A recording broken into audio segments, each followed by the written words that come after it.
muchas gracias por acompañarme hoy día. Creo que efectivamente el que se haga el MCA Festival, y ya afortunadamente aquí en Concepción, es una prueba de una necesidad que estamos teniendo todos, de que haya cambio. Y probablemente el cambio más importante es con los niños y las niñas de nuestro país. Desde la visión que yo planteo, la educación y la salud tienen que ir de la mano, categórica y necesariamente. Y ahora vamos a explorar un poco cómo y por qué, entendiendo también que criar es como la forma más noble, más pura, más bella e inocente de educar. Debes amar la arcilla que está en tus manos. Debes amar su arena hasta la locura. Y si no, no lo intentes, que será en vano. Solo el amor alumbra lo que perdura. Solo el amor convierte el milagro en barro. Esta es sacada de una canción de Silvio Rodríguez y probablemente sea, ¿no es cierto?, una manifestación más potente de lo que es criar y educar. Criar y educar en salud significa preocuparnos tanto de los aspectos de crianza al interior del hogar, de dar, ¿no es cierto?, nutrir a estos bebés, pero también prepararlos para la vida social y para la vida futura. La antroposofía, ciencia, filosofía a la cual yo me adhiero, plantea, como muchas otras, ¿no es cierto?, afortunadamente cada día más disciplinas, que somos seres espirituales viviendo una vida material terrenal. Y que probablemente de ahora en adelante, en el siglo XXI, esto debiera ser como el primer eslabón y hacer una revisión de todos nuestros quehaceres, en el cual entendamos que en realidad somos seres duales. Somos seres que tenemos que conciliar una parte, llamémosla espiritual, trascendente, misteriosa, con una parte cotidiana de la vida. Esta frase puede sonar bonita, pero hay un hecho que el cual compartimos todos los presentes y que sí tenemos experiencia de lo que es espiritual y trascendente. No se ve muy bien, pero todos estuvimos ahí, ¿no es cierto? Todos fuimos ese mismo ser. Y es bien interesante cuando uno analiza la vida intrauterina. En la vida intrauterina estábamos desnudos, no teníamos identidad, flotábamos, había temperatura agradable, no nos teníamos que preocupar de nuestra mantención, no teníamos que trabajar, estábamos, ¿no es cierto?, con una conciencia onírica, como media ensoñada, que también nos protegía de todo lo que ocurría a nuestra pobre madre en esta lucha por sacar este embarazo adelante. Pero también estaban estas membranas, estábamos en el agua, estábamos en un útero con una musculatura, un músculo muy poderoso que nos sostenía la gravedad. Entonces vivíamos en realidad una suerte de ingravidez. Pero hay dos hechos y condiciones que nunca más nadie vuelve a experimentar y que sí son tremendamente trascendentes. Estábamos dentro de otro ser humano y que en la mayoría de los casos ese ser humano nos amaba. Por lo tanto, estábamos rodeados de amor. ¿Cómo está tu bebé? ¿Cierto? ¡Wow! ¡Qué maravilla! ¿Cómo están esos dos bebés? Van a tener un poco de restricción de espacio, pero bueno, eso se arregla en el camino. Entonces, probablemente cuando uno habla de qué es esto de lo espiritual, ¿no es cierto?, no, la nueva espiritualidad no se va a referir, y es algo que voy a hablar en la charla mañana, no se va a referir a lo que dicen las religiones, no se va a referir a lo que dicen los místicos. La nueva espiritualidad parte de acá, parte de entender que cada uno de nosotros vivió lo que se llama, lo que dice Jung, la experiencia de fusión oceánica, en que en un estar ensoñado nos sentimos profundamente amados y profundamente plenos, dichosos, ¿no es cierto?, y en un verdadero éxtasis probablemente. Entonces eso, como punto de partida, es central para cualquier disciplina del siglo XXI. Y en términos de crianza y educación es central, porque niños y niñas no vienen de la ciudad, no son adultos chiquititos que ¿no es cierto?, que vamos a darle, vamos a exigirle que sean como nosotros, o lo vamos a preparar para una vida de esfuerzo, de rigor, de trabajo y de sacrificio. ¿Ah? Los vamos a preparar para este éxito que está en lo material. No.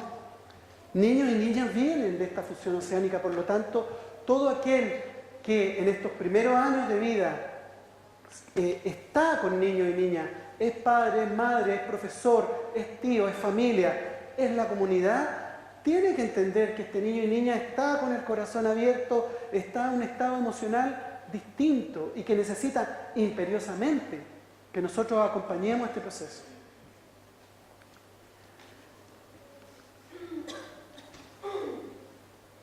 El ser humano es un ser espiritual que vive una experiencia terrenal material. Y parece ser que la envoltura que un poco coordina esto es lo que se entiende por alma. Alma es una palabra un poco como lo mismo que la palabra espiritual, son palabras que tienden a incomodar. Porque uno dice, bueno, pero es que no sabemos cómo funcionar con eso. ¿Qué pasa con el alma? Y en realidad cuando uno hace un análisis e intenta entender, hay disciplinas que permiten objetivar todo lo que tiene que ver con el alma. Todo lo que tiene que ver con el pensamiento es una función del alma. Todo lo que tiene que ver con el sentimiento es una función del alma. Y todo lo que tiene que ver con la voluntad es una función del alma. Voluntad en el sentido de hacer. Y eso es muy importante porque además hay un correlato físico. El pensamiento está en la cabeza, el sentimiento de alguna forma lo ubicamos en el tórax, en la zona del corazón, y la voluntad de hacer está tanto en el metabolismo, que tiene esta voluntad de tomar un alimento y transformarlo en algo mío, en algo propio, en lo que se llama el anabolismo, pero también en mi musculatura que me permite moverme. Eso tiene que ver con la voluntad. Pero esta alma no se queda solo ahí. Esta alma también de alguna forma tiene misiones. Y las misiones del alma de la cual nosotros en crianza y en educación debiéramos acompañar son: esta alma tiene que desarrollar una individualidad. Y eso significa que tiene que haber una unión entre el alma y el cuerpo. Por lo tanto hay un yo que aparece, que se va haciendo lentamente, que lo vamos a ir viendo en el proceso de individualidad. Pero también tiene que haber una identidad. La individualidad es un problema mío, personal, conmigo mismo y con mi biología. Pero la identidad tiene que ver con los otros, tiene que ver con mi ser amoroso, con mi ser creativo, con mi ser trascendente en relación con la comunidad. Y finalmente, muy importante, también tiene que haber una integración de esta alma con el mundo. ¿Qué hago yo por el mundo? Y en particular hoy en día, ¿no es cierto?, con nuestra crisis ambiental, ¿qué hago yo por mi planeta?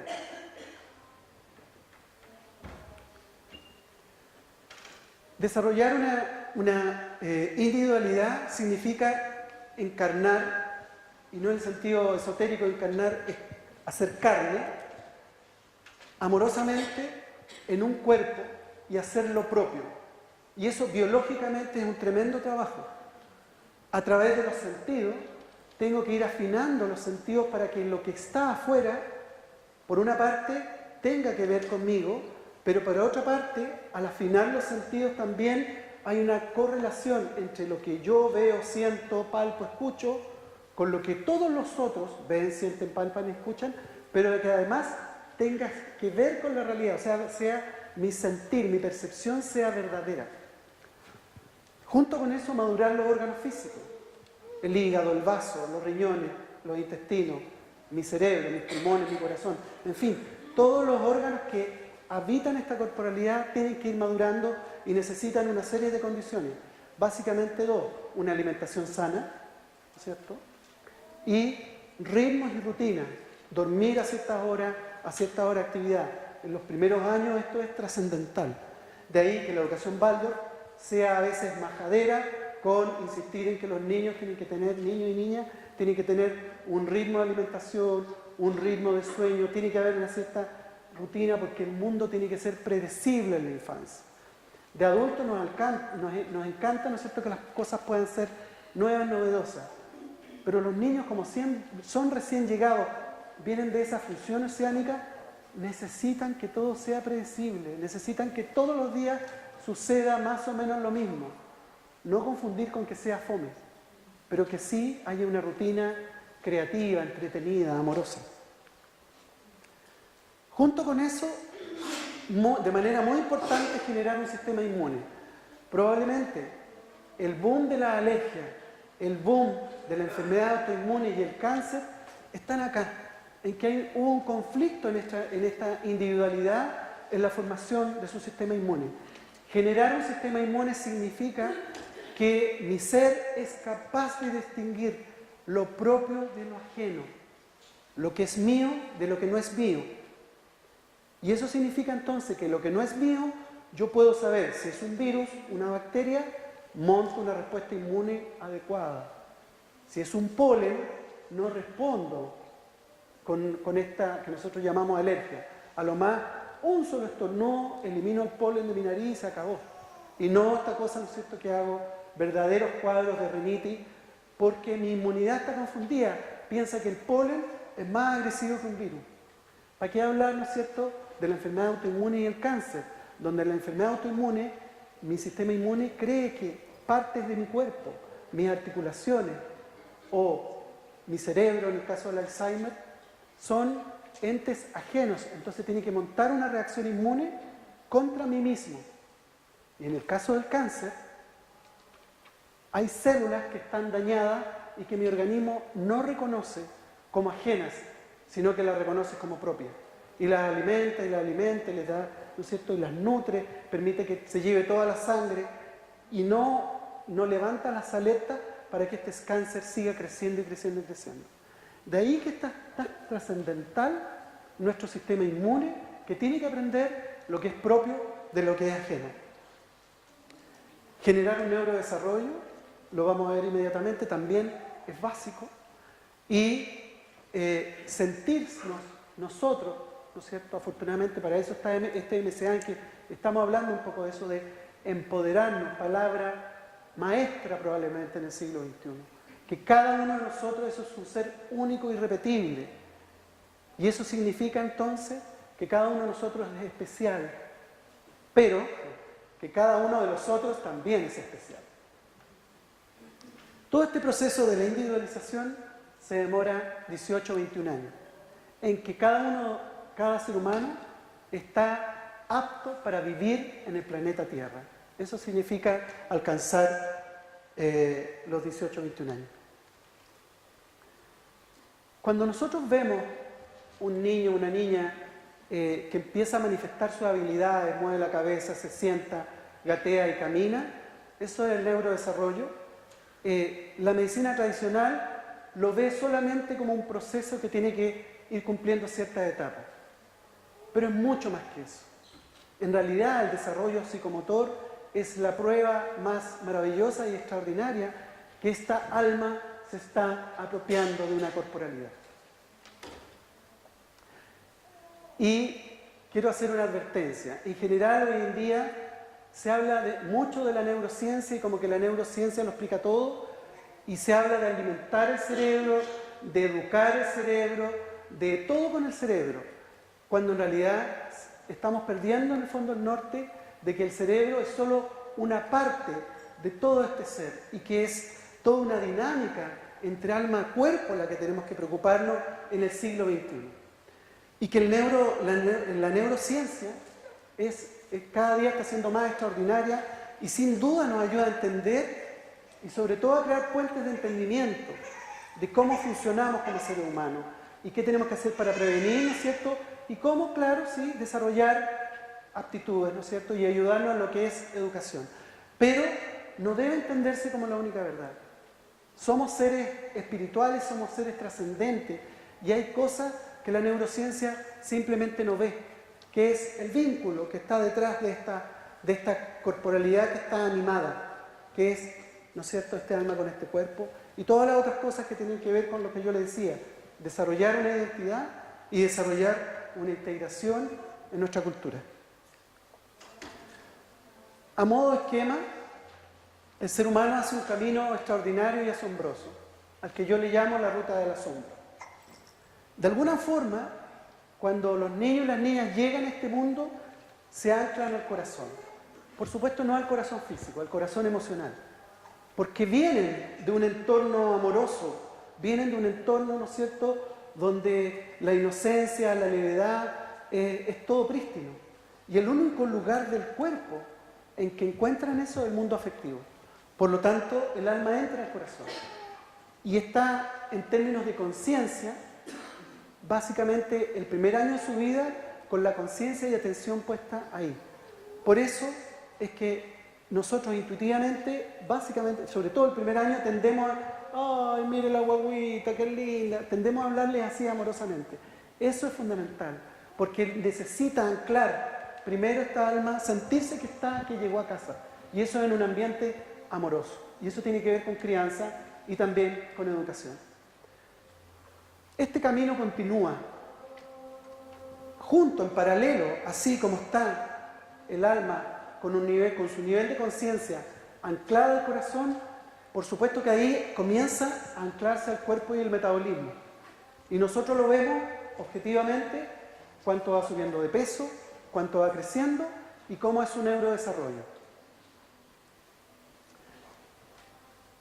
Desde el primer año de vida, cuando el niño, la niña ya caminan y en el fondo en ese acto de caminar dicen, sí, yo también quiero ser un ser humano, porque vencieron el miedo a la gravedad, el miedo a caerse, ¿no es cierto? Los niños van así y llega un momento en que se paran y uno ve sus caritas amorosas y es un hito en la historia de un ser humano extraordinario que nos va a acompañar siempre. Es lo que nos va a dar el coraje finalmente para las grandes decisiones que tenemos que tomar. Alrededor del año se despierta, a manera de esquema, pero más o menos así, créanme, las funciones cerebrales. Pero ahí hay un punto que es importante. Así como somos seres duales, espirituales, materiales, también somos duales en lo que es el sistema nervioso. No somos seres puramente racionales, somos seres creativos racionales. Y cuando el bebé nace, alrededor del año, se despierta el cerebro derecho, que es el cerebro donde están, si uno hace un análisis neurofisiológico, todas las funciones del artista. En el cerebro derecho, el tiempo es hoy, es presente, no piensa en el pasado ni en el futuro. Es estético, es donde está el análisis de la belleza y donde están todo lo que tiene que ver con las bellas artes y con lo social. Es en la zona, de hecho, prefrontal derecha, donde están las funciones superiores de administración sociales, donde algún día de adultos vamos a poder ser adultos amorosos, empáticos y además probablemente con un sentido del humor. Eso dura aproximadamente los primeros 7 años. De ahí que los niños llegan, ustedes lo ven, ¿no es cierto? Yo lo veo en mi consulta, llegan y dicen, ¿dónde está el juguete? ¿O dónde yo quiero pintar? Son verdaderos artistas innatos. Y eso es indispensable y necesario que se desarrolle. Porque esa es la base para que en edades posteriores se abra la siguiente puerta, que es el cerebro izquierdo, que es el cerebro racional. Y ahí, por supuesto, una educación más formal, ojalá más entretenida y creativa que la que tienen hoy, se desarrolla. Pero para ello necesitan estos primeros 6 o 7 años de jugar y pasarlo bien. Finlandia, ¿no es cierto?, este país que está de moda por tener la mejor educación del mundo, lo sabe, los niños hasta los 7 años solo juegan, no les dan educación formal.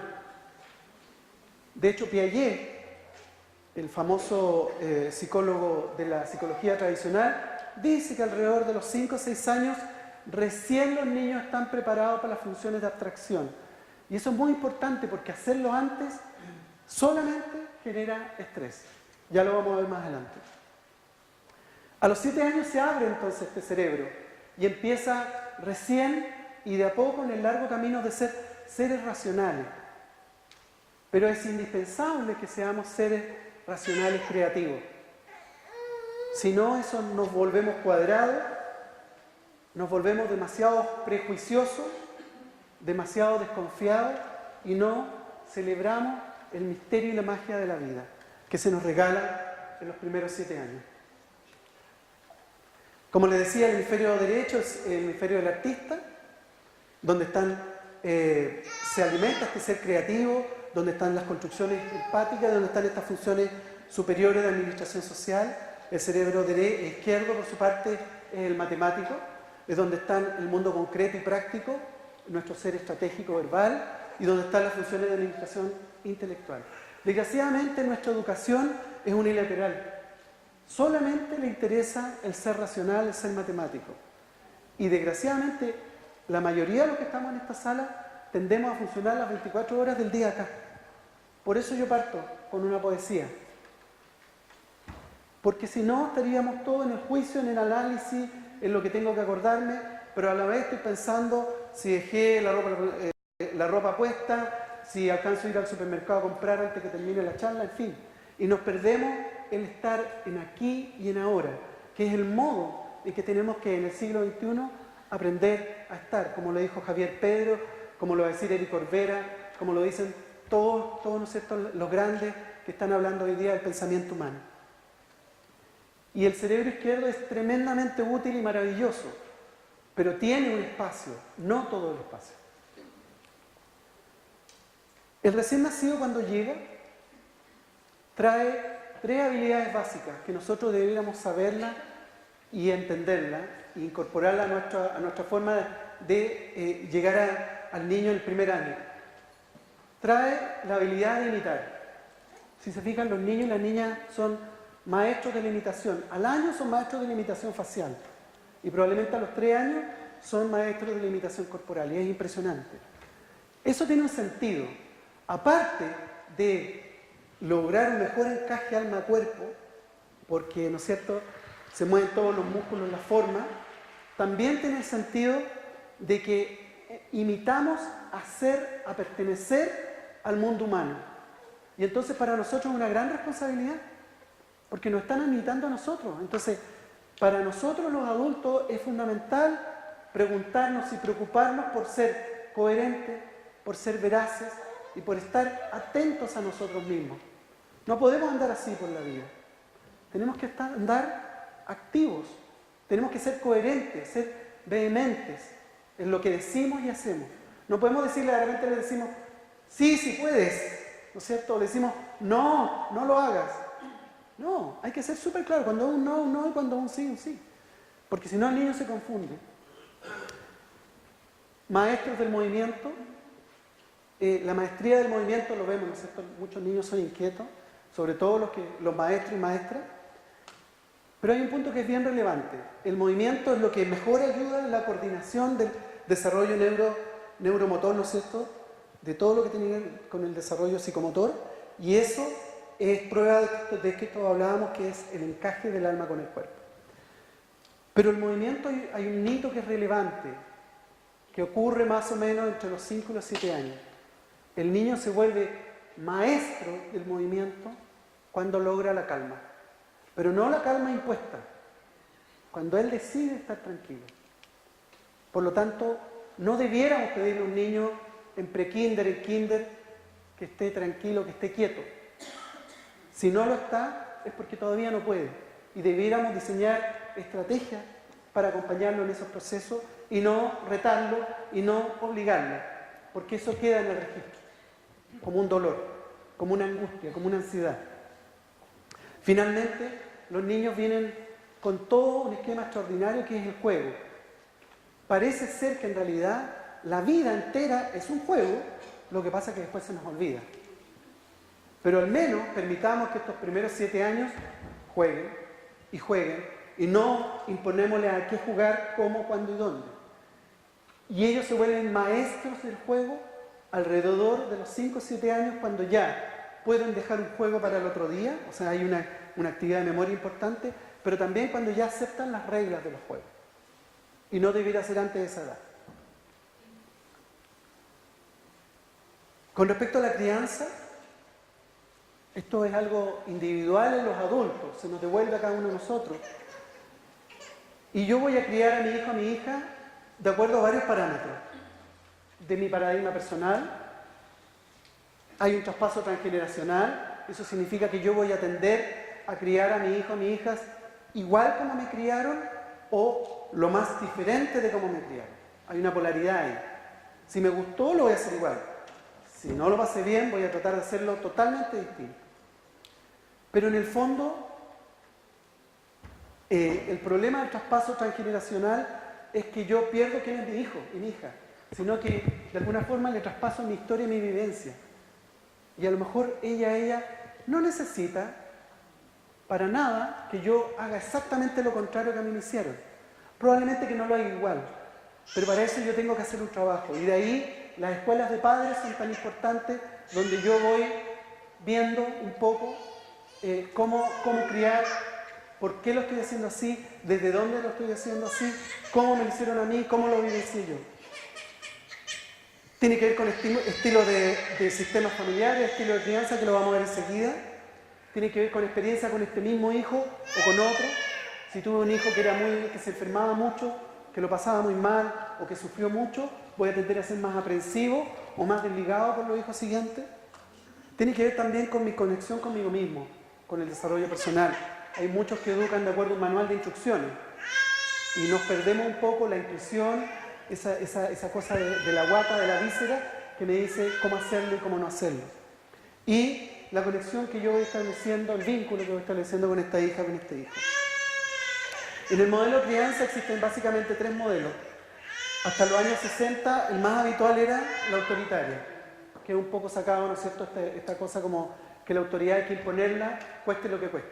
Y lo que el niño o la niña esté viviendo no me interesa. Aquí se hace lo que yo digo.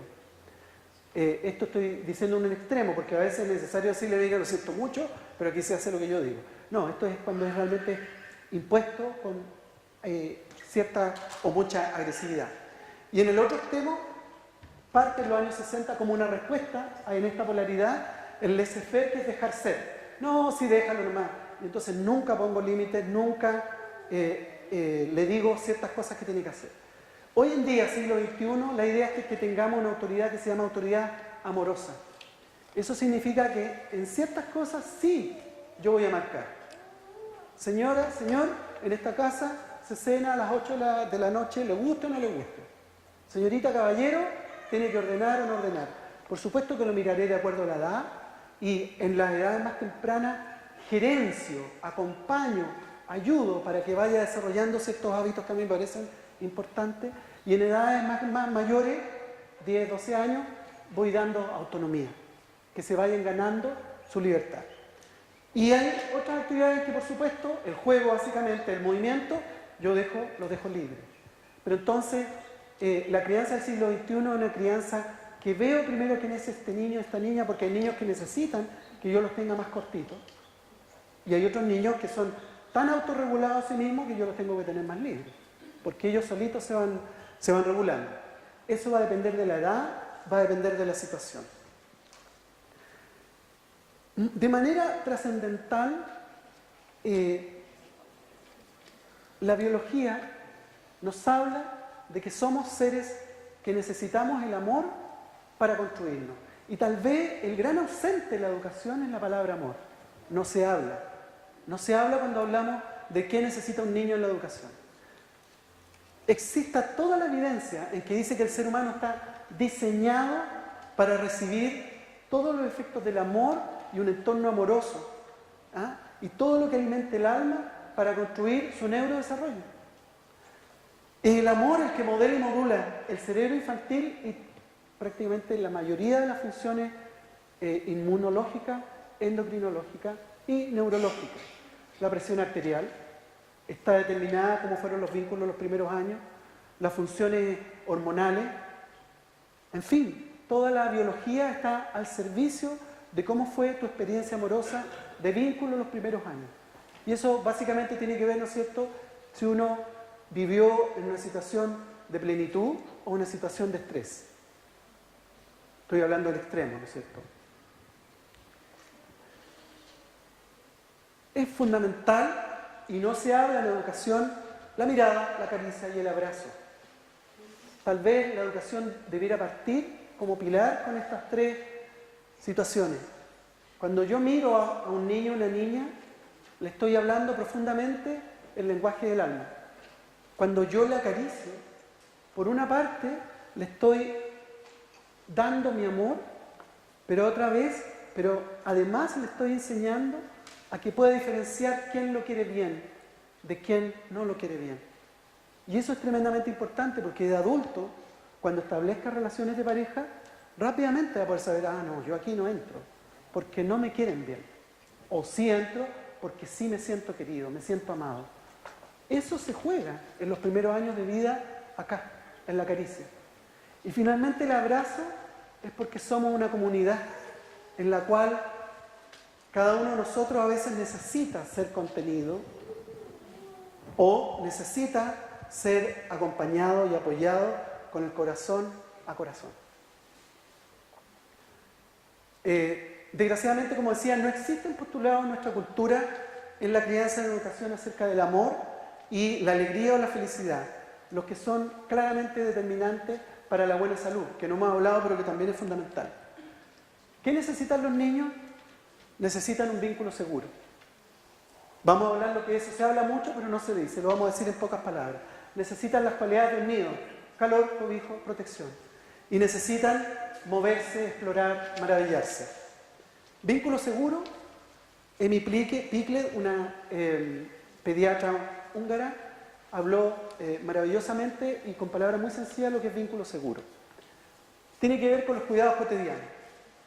Para yo establecer un vínculo seguro con mi hijo, con mi hija, tiempo para la interacción, las tareas que yo hago con él, con ella, son centradas en él, en ella, no con el celular, no viendo la tele, sino que estoy generando un espacio de aquí y ahora para que aprenda a que también cuando él y ella sean grandes y hagan cosas, estén en un aquí y ahora.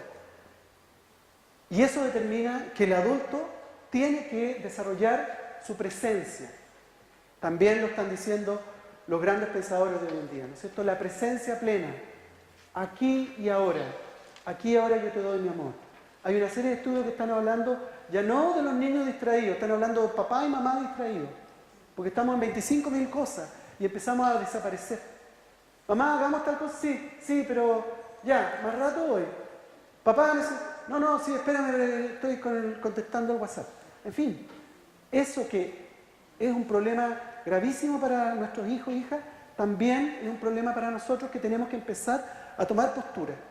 Por supuesto que el movimiento libre, ella decía, todo esto genera conciencia de sí, pero también genera, muy lindo lo dice Denis, genera conciencia del otro, genera un sentimiento colaborativo. Para desarrollar el movimiento el niño tiene que seguirse, tiene que tener un espacio seguro, ¿no es cierto?, amoroso, y tiene la posibilidad de explorar el ambiente. Aunque sea un espacio no muy grande, pero que se pueda mover libremente. La educación Waldorf habla que particularmente estos primeros 7 años el niño y la niña tienen que sentir que el mundo es bueno.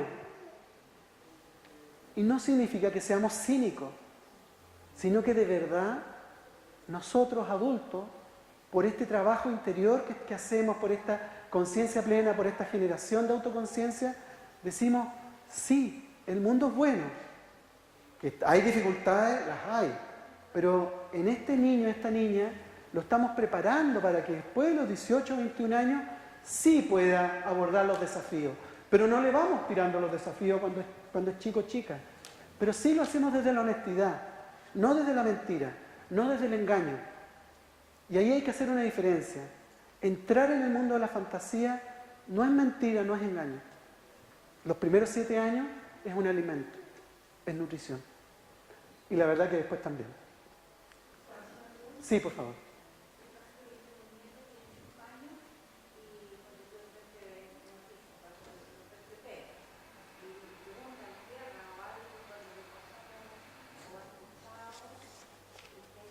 Sí.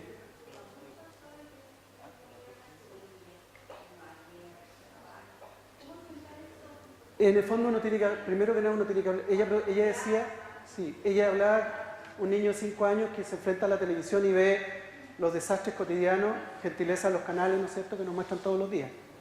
Claro, ahí hay una diferencia. Primero, obviamente, uno, no porque seamos mojigatos, evidentemente hay que cuidar lo que ellos ven, porque las tecnologías hoy en día nos entregan una información que hace 100 años no nos entregaban y que nuestra biología evolutivamente no está preparada. Entonces, efectivamente, tenemos que cuidar como una higiene, como tener un ambiente limpio, evitar esos contactos. Pero de repente los van a tener igual. Pero en eso, entonces, es un trabajo que tengo que hacer yo. Sí, en el mundo hay guerra, sí, las hay, porque el hombre y la mujer tenemos que aprender. Siempre con esperanza. Y eso probablemente sea, sin mayor explicación.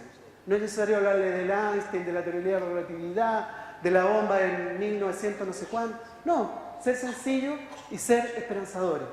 Siempre, regla de oro, guardar la esperanza muy lejos de la desconfianza.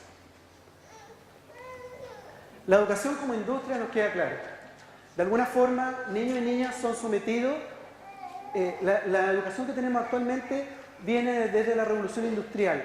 Y para el alma de cada uno de nosotros, de nuestra sociedad occidental, fue de tal impacto que tendemos a hacer todo en términos modo industrial.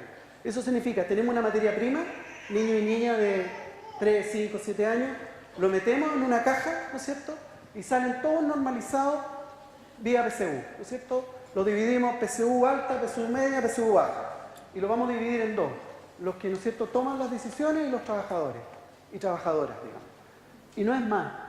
Y eso en realidad es lo que hace la educación, y hoy día estamos en crisis por eso. No porque cueste dinero o no cueste dinero, que también es algo añadido.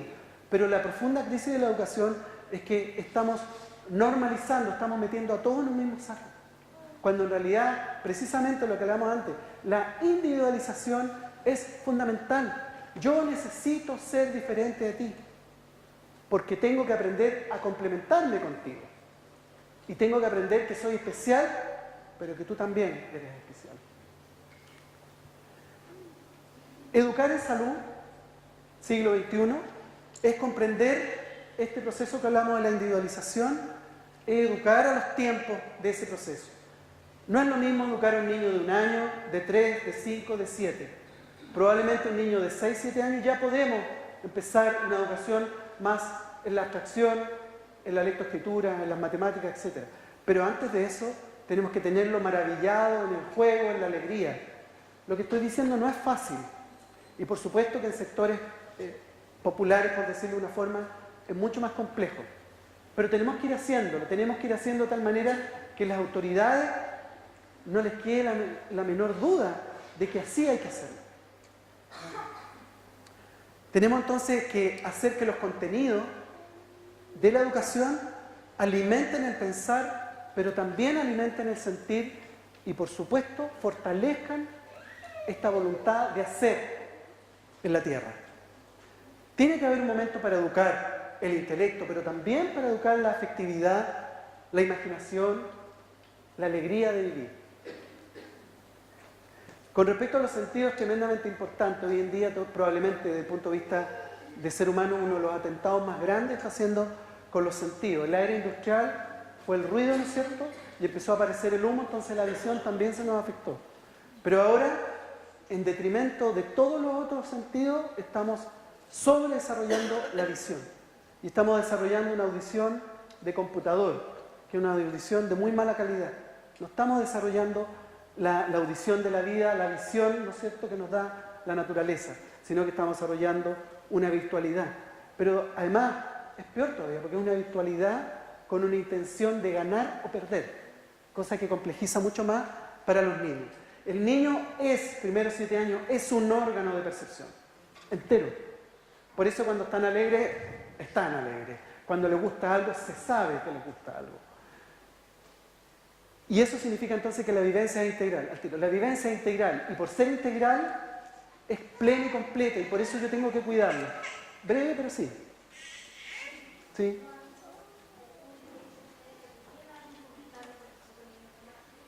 Sí. Una muy buena pregunta. Hábitos de estudio, ¿cuándo fomentarlo? En el fondo, como partimos desde que nacen con ritmos y rutinas, es una cosa lleva a la otra. Así como hay una hora para almorzar, hay una hora para estudiar, digámoslo así, que debiera ser probablemente después de los 9, 12 años.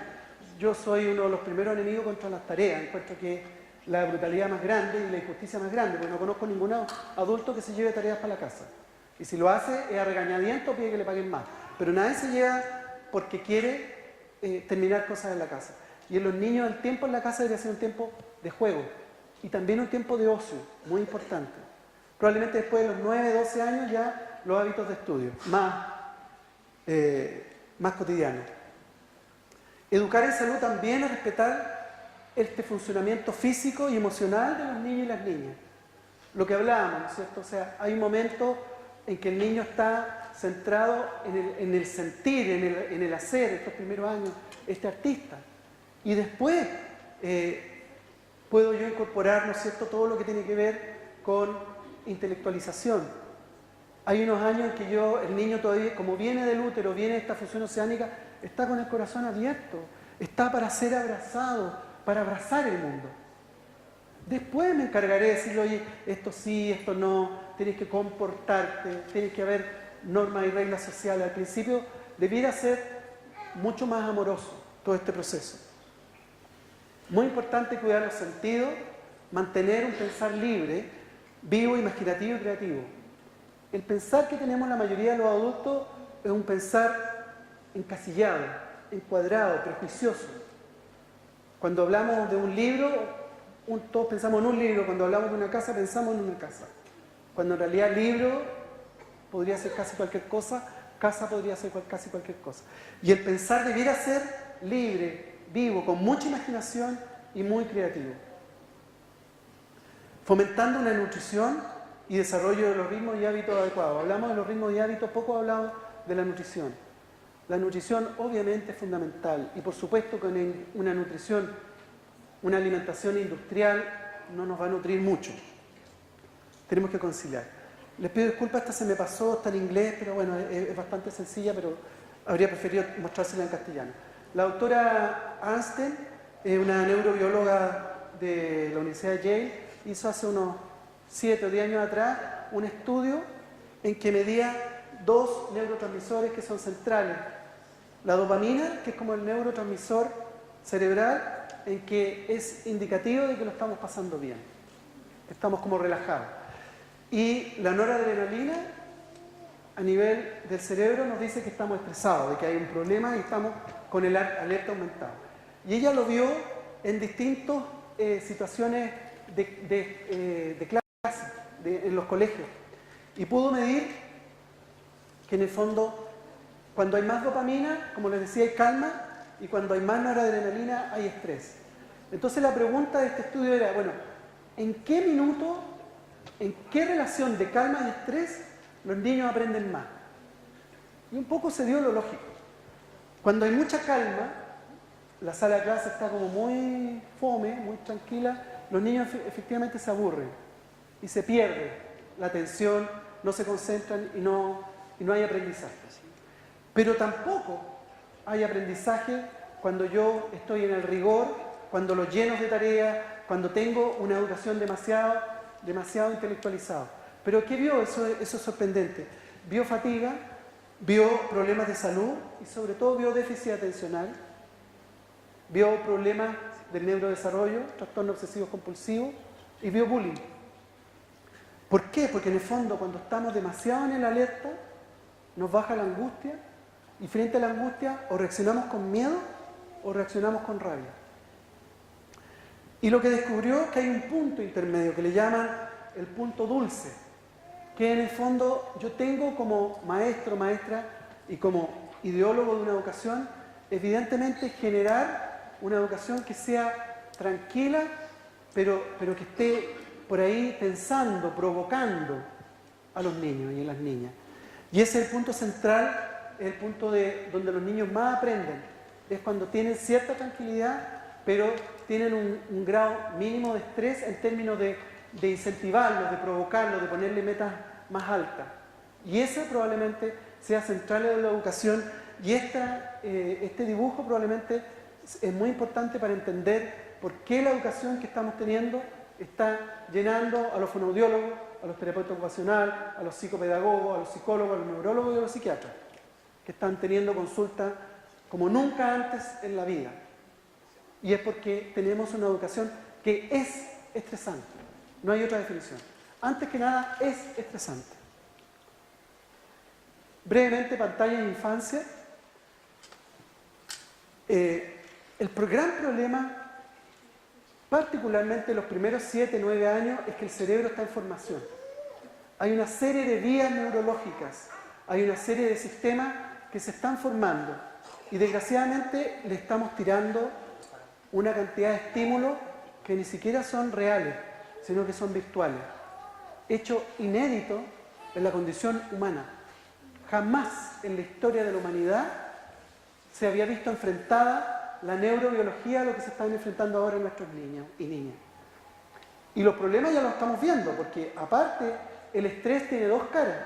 No tan solo una vocación rígida, sino que la sobreestimulación, la hiperestimulación también es estresante. Díganmelo ustedes, que sin duda se estresan con la sobreestimulación. A los niños y las niñas les pasa lo mismo, con la diferencia que ustedes ya tienen un cerebro maduro, un mundo emocional maduro y una voluntad madura que más o menos pueden batírsela. Los niños y las niñas no. Y lo único que genera es daño. Y a lo más importante hace que este encaje alma-cuerpo no se pueda dar de buena forma. Y eso los está complicando mucho, les está haciendo mucho daño, y es la segunda razón de por qué todos estos profesionales que les dije están con sus consultas llenas y por qué estamos empastillando a todos nuestros niños con el metilfenidato, el Ritalin y todos estos calmantes que están apareciendo. Específicamente, los niños y las niñas, su atención es lo que más se daña, porque en el fondo se les enseña aquí tiene que haber miles de estímulos para que yo ponga atención, y tiene que ser con un objetivo inmediato, ganar puntos, ganar. Según la Academia Americana, Norteamericana y Británica de Pediatría, los primeros años no debieran haber pantalla. Probablemente los primeros 5 a 7 años. Tal vez televisión, con suerte, en que fueran programas en que son, digamos, bien supervisados. Hay un libro muy interesante que se lo recomiendo, que se llama Reinicia el cerebro de tu hijo, donde muestra todo esto. Afortunadamente ya está viendo la evidencia científica que mucha gente necesita, en que una psiquiatra norteamericana, simplemente con un ayuno electrónico de 1 mes, lograba, independiente del diagnóstico del niño, déficit atencional, trastorno obsesivo compulsivo, crisis de pánico, bullying, etcétera, etcétera, lograba hacer un cambio extraordinario, con 1 mes de abstinencia. En el libro sale la historia, pero además sale toda la evidencia científica. Reinicia el cerebro de tu hijo. Sale en Google, lo encuentran. El cerebro humano, pero más bien el ser humano, está diseñado para saborear la vida, no para tomarla como un consumo. La otra mirada es salud, salud versus enfermedad, salud como un camino de desarrollo, y en este sentido la enfermedad es vista y tiene que entenderse como un desequilibrio. La enfermedad no es un enemigo, como dice la medicina tradicional, que yo tengo que atacar a toda costa. La enfermedad tiene un sentido y yo tengo que modular ese desequilibrio, no llenarlo de anti. ¿Tiene alergia? Un antialérgico. Tengo que preguntarme, ¿qué pasa que tengo una alergia? ¿Por qué no puedo reconocer lo propio de lo ajeno? Y eso es un tema, solo hablamos al final, si queda un minuto. Pero las vacunas son un tema mucho más complejo, porque está metida la industria, el mercado, el pánico, en fin, muchas cosas. Salud y nutrición, alimentarnos de vida, evitar la comida industrial, no al azúcar blanca y los otros venenos blancos, la harina blanca, todo lo excesivamente refinado nos daña, se va como azúcar y nos genera puros problemas. Las grasas animales industriales hay que evitar las carnes en exceso, y sobre todo si comemos carnes blancas y carnes rojas, preferir el pescado, las carnes blancas, sobre todo porque hay hoy en día hasta el pollo y el pavo de grano. Todos los animales que se alimentan industrialmente, ya se sabe que al consumirlo tiene una cantidad de grasa de muy mala calidad. Evitar los transgénicos, por lo mismo, el transgénico confunde nuestro sistema inmune de lo propio del ajeno, porque el tomate transgénico lleva 10 años. Nuestro organismo está acostumbrado a un tomate que lleva 1000 años. Entonces cuando le llega esto no sabe qué es, si es tomate o es algo que tiene que rechazar. Entonces, por eso los recién nacidos hoy en día están desarrollando, es una de las razones, porque están desarrollando alergia. Y tomemos mucha agua. ¿Qué hacer? Paradigma sociocultural, tenemos que cambiar siglo XX, materialista, lo concreto, ¿no es cierto? La ciencia oficial es la que manda a rajatabla y finalmente es la cultura del miedo. Tenemos que ir al holístico, hay muchas posibilidades. La realidad es lo que vemos, sí, pero también lo que está detrás de lo que vemos. Hay otras formas de adquirir certeza y tenemos que desarrollar la cultura de la confianza. Autoconocimiento, ¿desde dónde? Tenemos este traspaso transgeneracional de carencias, ¿no es cierto? Entonces, de alguna forma estamos predispuestos. Entonces, ¿quién está criando, educando? ¿Qué modelo estoy aplicando? ¿Quién es mi hijo o hija? ¿Y lo estoy criando y educando realmente en salud? Criar y educar en salud. Como les decía al principio, una familia amorosa, enseñarlos en lo social, con amigos y amigas, entender que es un ser trascendente, que tiene un destino, que no se lo voy a imponer yo. Yo lo acompaño y más o menos voy viendo. Pero el niño y la niña nos va a ir diciendo, si yo tengo una buena comunicación, ahí los dos, no sé si va a ser tan fácil, nos va a ir diciendo cómo lo acompaño yo en encontrar su camino. Finalmente, un ser humano sano, un ser humano con un alma y un cuerpo integrado. Criar y educar en salud significa respetar los tiempos biológicos, emocionales, de tal manera que el mundo médico, no en términos del yosto, por favor, por ningún motivo, sino que el mundo médico y terapeuta tienen que estar acompañando y al servicio de la educación. Crianza y educación debe ser parte de un currículum virtuoso de felicidad. Educar en salud, los contenidos hay que entregarlos en armonía con la biología, insisto. Y finalmente, para que los niños sean felices y saludables, su interés y vitalidad se despiertan, los amorosos vínculos se afianzan, su memoria se activa y lo más importante, todo lo que aprende lo incorpora como algo propio porque lo vivió, no porque se lo impusieron. No le hablaron de la batalla de 1870 y no sé qué. Le hablaron de algo que le interesa, que lo mueve y lo conmueve. Entonces es feliz. Muchas gracias.